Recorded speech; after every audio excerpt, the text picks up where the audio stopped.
Pelleas, the year 648, early summer.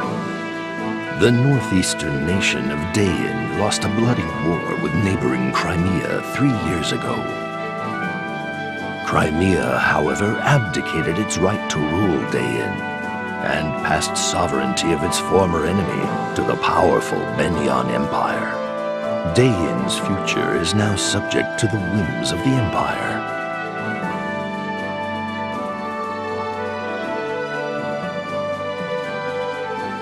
Begnion's occupation forces have gathered all Daein men of fighting age and put them to work in labor camps.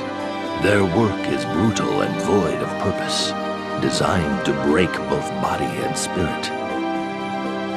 The remaining population faces poverty and starvation as the fields lie fallow.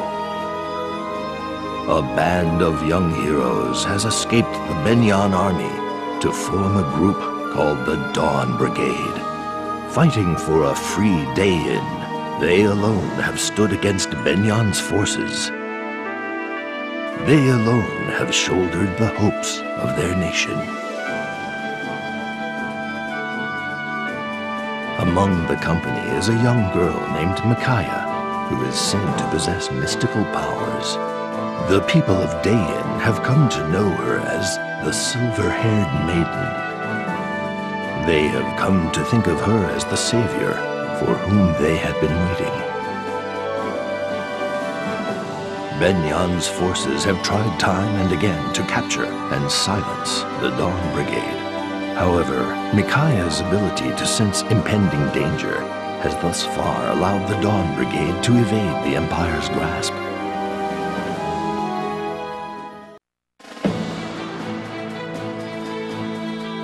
The history of Pelleas is a history of warfare, or so the troubadours sing. It is a history of unending conflict between the Bjork and the Laguz, a history penned in blood and scarred by mistrust. The Bjork fight with the weapons of man, the sword, the axe, the lance, and the magic arts, while the Laguz, able to transform into beast, bird, and dragon, are weapons unto themselves. Both were created equally by the goddess, but neither race has ever accepted the other. The Heron Prince, Raphael, the Wolf Queen of Hatari, Naila, and her vassal, Volud. Is the Dawn Brigade's meeting with these three Laguz chance, or a sign of things to come? Micaiah can only wonder.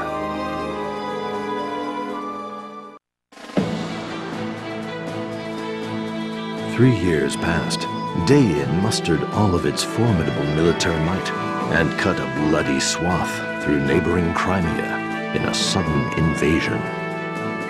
Daein was defeated, however, and the dreams of its ruler, Mad King Ashnard, died with him.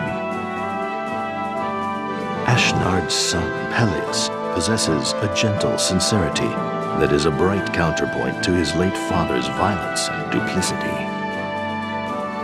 Ill-suited though he seems for these troubled times, his presence is a welcome sight to Micaiah's eyes. Pelleas, declared rightful heir to the throne, finds his name becoming a rallying cry for Daein. At his side is the only person he believes can lead his liberation army, the Silver-Haired Maiden.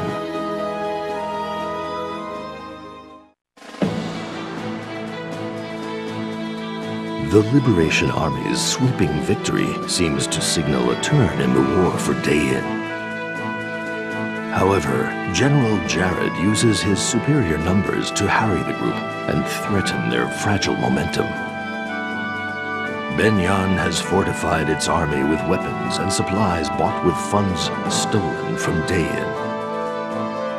Begnion has also purchased the swords of a vast number of mercenaries from these same stolen funds. The Liberation Army does not want for willing fighters of its own. However, most are old men and inexperienced boys whose passion far outstrips their skill. The Liberation Army has no choice It must bolster its ranks if it is to meet Begnion on equal terms. Its only hope lies locked in Begnion's prison camps, where Daein's former soldiers await their rescue.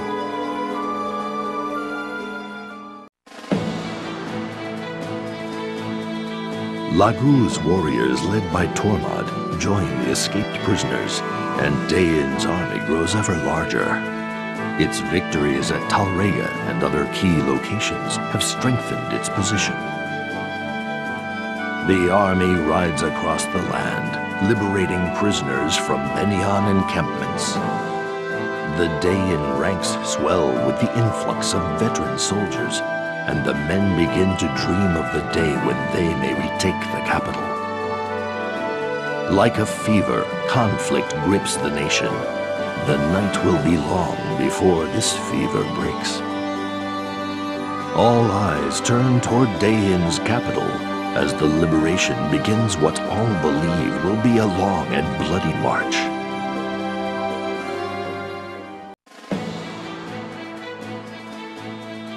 Micaiah and her small band of fighters knowingly walk into a trap to save condemned Daein prisoners.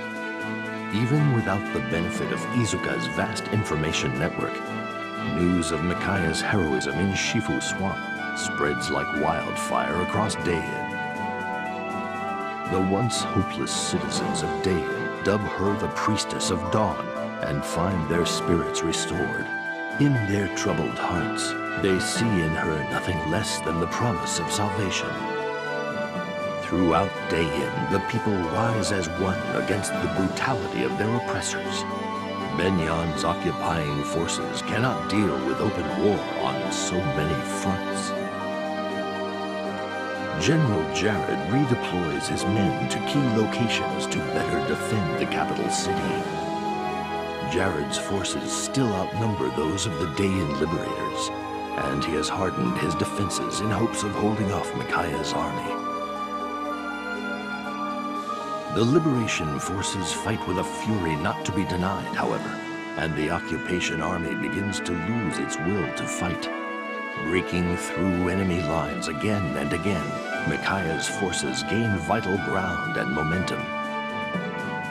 Despite the anger Micaiah feels toward Izuka for his treatment of their Lagou's allies, she continues to lead the army in its lightning-quick advance. Navassa is now mere days away.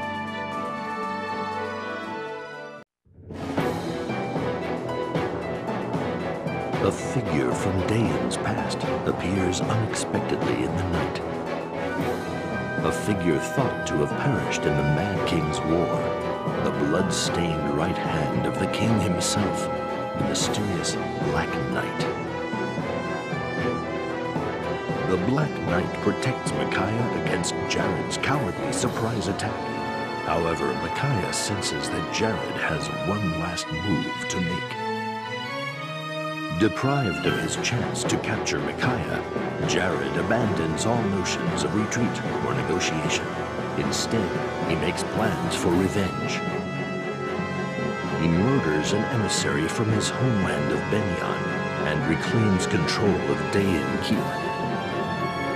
From within the keep, he launches a savage barrage of catapult fire, all but destroying the castle town.